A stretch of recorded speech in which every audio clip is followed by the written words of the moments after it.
I ain't got long. I ain't got long. I don't even know if I ain't gonna stay connected. But keep me out the room. It changed up. So another one from Dustin. You see the door right out. Somebody stepped through there. I hope they don't get on my phone. Listen to this. I'm working on just becoming myself, falling into who I am, and not feeling as if I need somebody to stamp me or I need approval from anybody else, because the guy said something today so extravagant. He said that I will make you mad with me than to have God mad with me. And that is what I'm striving for, because I can't see you. I can't see you when I say I can't see you. I'm not saying I can't see you as a person. I can't see the way you feel after I do what I do, what I'm doing it for. I can't get caught up in the issues or something that may not cross you right, or may cross you to a point where it makes you feel different toward me or something like that, because I have to do what God has missioned me to do. So I work on myself more. So I want to be the person who I am all the time. So before I even go into the message, I want to say something God told me I need to start doing. And he said the message to the messenger. And the message to the messenger is to understand I know I'm far from God. I'm only saved by his grace, and that I am a complete wreck. I fall short daily, whether it be by my speech, whether it be by a person, somebody I'm talking to, a conversation, or some things that I carry throughout the day. I lose my way and I fall short, and I'm so full of gratitude for it, because it continues to let me know how human I am. And with me being who I am, I grow more and more, and I see myself shunning away from the things I used to do, the thoughts I used to think, the music I used to listen to, the issues I get caught up in. And I come to find out that I don't even worry a lot anymore. And it's because my mind frame is changing. The more my mind frame changes, the more I grow into who God needs me to be. And that's the focus that I need. Somebody texted me this week and was asking me something real outside of what I had going on. I was like, yeah, man, I'm kind of focused, bro. I ain't got all that going on. And he hit back, and usually I be waiting on a negative response. He was like, whatever, respect, bro. You right, bro. I appreciate that. And that let me know that it's okay. See, I used to think I needed validation from each and every individual, and I don't. I don't need to be validated to say, hey, you should be talking about that, or you should. I don't need that validation. I was validated by the Spirit of God that he put inside me, and the Spirit that he's given me, all I can do is give away what I know. So with that being said, I'm just going to be quick, man. The lady came today, man. I had something totally different, but she said something today, man. I always try to prepare, and then it changes. So she said something that was interesting. She said, you have to read Matthew 18:18. And it's about how you deal with a brother in the church or the community. And they go through the situation, tell them how you should go get the brother, and then take him to this person and get this witness or whatnot. They still don't want to listen, boo them. But in verse 18, he says, assuredly. Assuredly means certainly, like really, like without a doubt, assuredly. So after he said all this stuff, he comes and says, assuredly, I say to you, I'm saying this to you, whatever you bind on earth will be bound in heaven, and whatever you loose on earth will be loosed in heaven. And so many people will get this kind of twisted, because I don't know if they understand the true meaning of the binding and the loosing. And when they said it today, it was a definition that wasn't really the way I was taught. And binding is not to hold on to or something like that. It's the forbidding or the restricting, for some people who get out of prison, it might be masturbation, or for people out in the street, it might be social media, or for horn dog dudes, it might be the strip club, or for drug addicts, it might be the drug. You know what I'm saying? It's a restriction. You're binding it. So you're saying, oh, I'm I'm not gonna do that. I'm gotta be held accountable for that because it's what is deterring me from getting closer to God. So it's that thing that sits in front of you and God. So it's awesome because it's being binded or loosened or forbidden or restricted. And when you held yourself accountable for, if it's the addiction that you were, and now you're binding it on earth, if you're binding it here, then in heaven, the angels are sitting back like, yeah, we're gonna help this situation stay strong in this situation because I say I don't want to get high no more. I don't want to do drugs no more. I don't want to hang out in clubs no more. I don't want to do this. I don't want to do that. So the angels will continue to bag me, and the heavenly kingdom, all the heavenly kingdom will bag me behind what I'm saying because I'm standing on what I'm binding here on earth. Because heaven is allowing me to keep that bound, and it'll stay bound, and it'll stay it'll stay restricted, and it won't be a taste in my mouth. I don't want to smoke a cigarette no more. Because I binded it on earth, and finally it has been binded in heaven. So when I see cigarettes, it making me sick, and I don't want a cigarette. I don't want to smoke no weed. I don't feel like I need to get drunk to have a good time. I don't need that.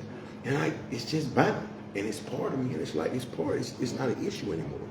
So these things will continue to grow and grow more and more, and they're really, really, really little tidbits. And right now, I'm still working on my cursing, vulgar language, and getting caught up in the wrong conversations. And when I'm binding these things, I'll start one, or I start a thought, and I'll bind it, and I'll push. Or in the morning, I used to listen to my playlist, and now my playlist ain't rap and sex music and all that. Now it's country and gospel because I like to hear love stories because that's where my heart is. I like to hear love, heartfelt stories, and you call me what you want, but I like a good country song. I like to hear a good gospel song, spiritual song, wellness song that's for my spirit. So I'm restricting myself, and then that's when it comes to loosen. Now, loosen is permitting.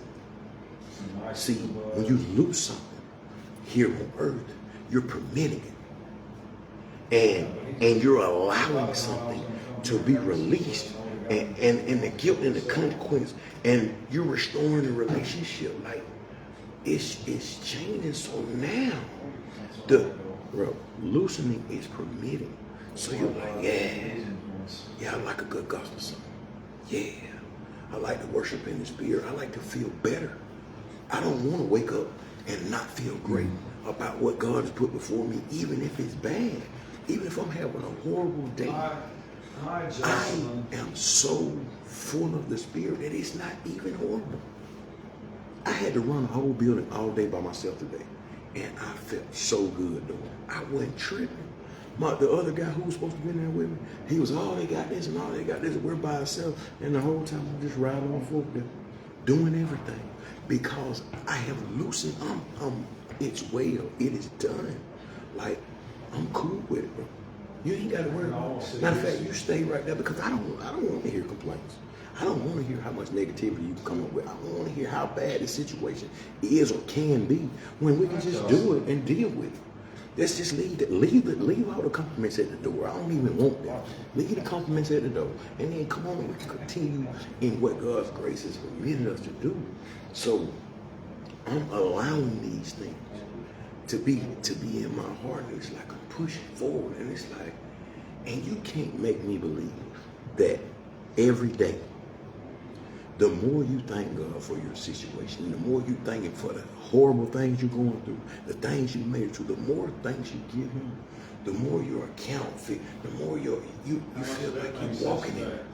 And it's a glorious route. I'm talking about it's straight. Like, now I wonder, like, what in the world? Why would I pass this up all this time? Like, God has been so good to me, man. And I've been through some real trash. So I'm thinking, good God Almighty, wait till I get to the other side, bro. I even stopped playing.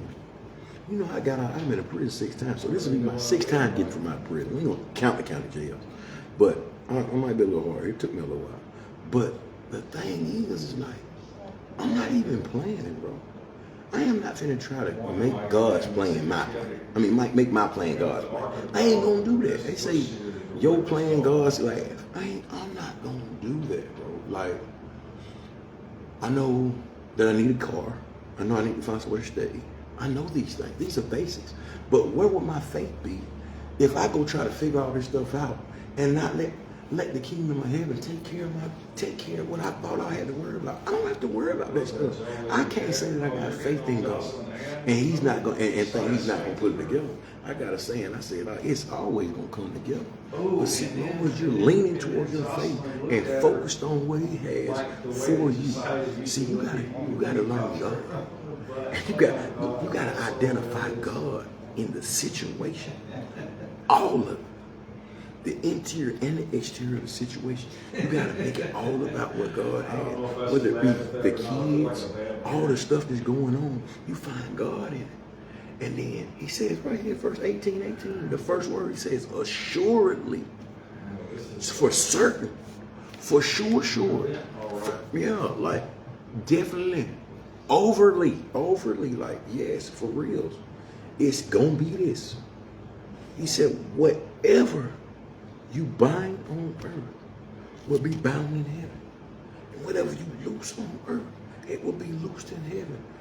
The gracious and the graciousness of God is giving you, man. He's building you up for you to carry on. So He's just making your character a little bit closer to Him. He's drawing you nearer and nearer.